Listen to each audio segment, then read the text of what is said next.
Talk about the 80-20 rule about, why women are all sleeping around. Well, here's what women are now telling other women, and this is everywhere. Okay? Female dating strategies, of course. Your 20s are not for dating losers who drag you down and damage your self-esteem. It's your fun decade to build yourself up. Remember, your 20s, this is your fun decade, all the way till 30. That is what the garbage that women are buying when they don't realize, their fertility, their eggs will dry up. So if they want a family, it's best to start it as young as possible.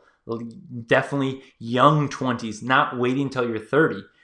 So that is all. Just a reminder to all the young women here. Your 20s are for investing in yourself and being the best that you can be.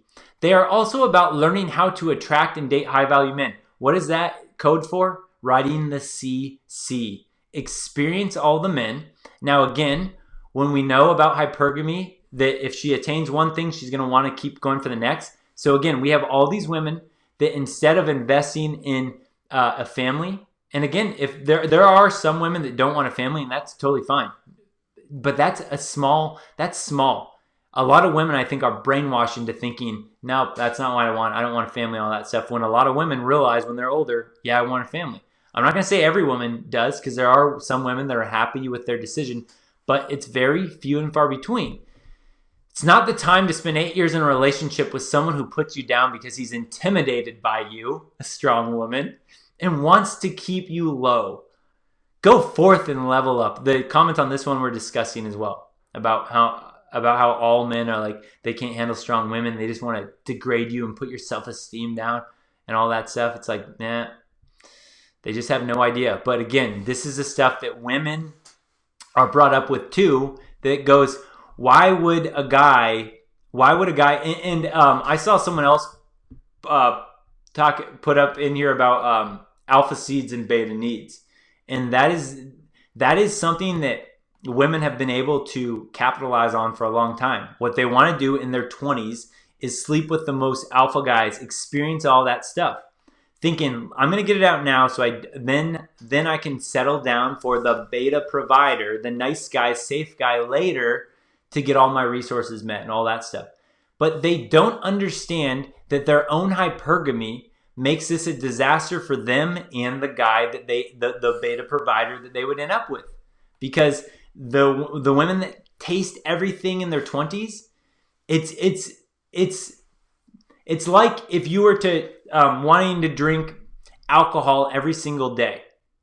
Eventually your tolerance gets built up to where you're going to have to drink more and more alcohol to get a little buzz, to the point where then you see there's guys that will drink a whole bottle of vodka or whatever just to get a buzz because of the tolerance they built up. That is exactly how hypergamy is working with the modern dating situation. They test out all these guys so they think that they can attain them. Their standards are so high that now any guy afterwards that would still treat them like a queen and everything for them, they look at that guy like that guy's beneath them, and then they think they're doing that guy a favor by settling down with him.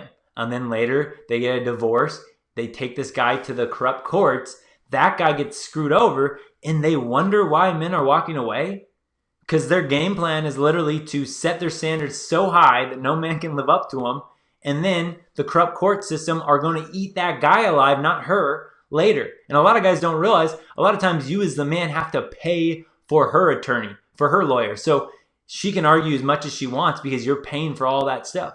So she's going to try to get every nickel, dime, and everything else out of you. She's going to try to get the kids out of your custody into hers because she gets more money. It's sad. Again, not all women will do this, but when this is a possibility, why would a guy risk this? Why would any sane man risk this? Oh man, let me see if this is one I wanted to. Okay, here, yeah. We'll put this one up too. Here, I'm going to read this before we get to number 4. Okay, so this is from another female dating strategy. There's just in one of the comment sections under one of these other memes I showed you. For a while, I was kind of perplexed by why I could find relationship after relationship back when I was in high school and college. And then seriously underemployed for years while also being overweight, but have so much trouble in the past few years now that I'm in pretty good shape, independent, and have a great job. Have come to realize there are not a lot of men that are actually into women they can't exploit. That's how they say it. Again, it's all men's fault. So she was realizing before she hit the wall that she could get relationship after relationship, all that. And now that she's strong and independent, no man wants her. She doesn't realize it's because of the wall and because of her entitled attitude that men don't want her. And instead she blames it on, well, men don't want women they can't exploit. So again, this is why culture, society looks down upon men, and women feed into the propaganda.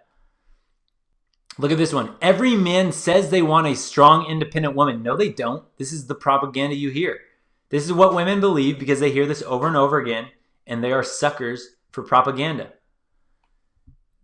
Like, how many guys here have ever said on their list, like, the number one thing I want is a strong and independent woman? No, that's not. No way. We want sweet, nurturing, caring. We want the softer side of things. We don't want to compete. We want the opposite. We want something that it complements us, not the same. We don't want to compete with a strong, independent woman.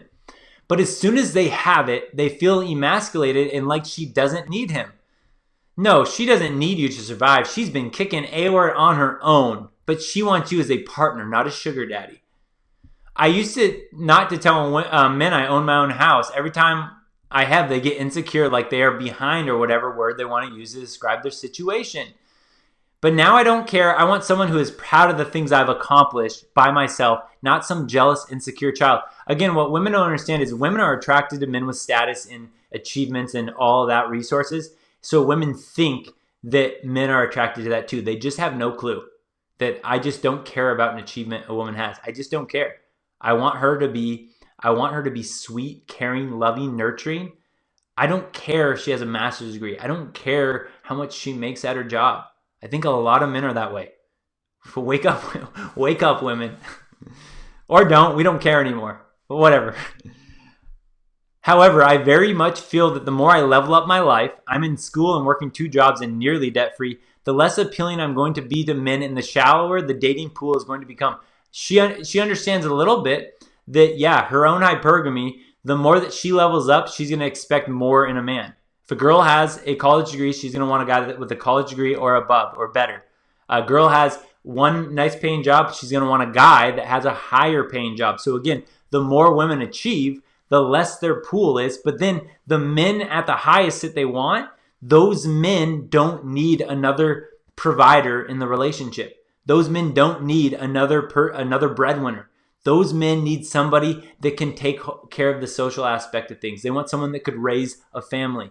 So the women that compete, they think they're going to get the highest status men, but these men aren't looking for women that compete. So like she said, the shallower the dating pool is going to become. Absolutely.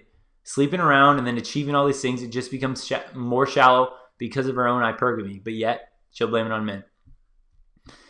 Yeah, homeowner and small business owner pursuing a master's checking in. I found someone, look at this. I found someone, but we're getting a divorce because I refused to sell my rental properties and he actively sabotaged me going for my degree in a couple of really lucrative business deals.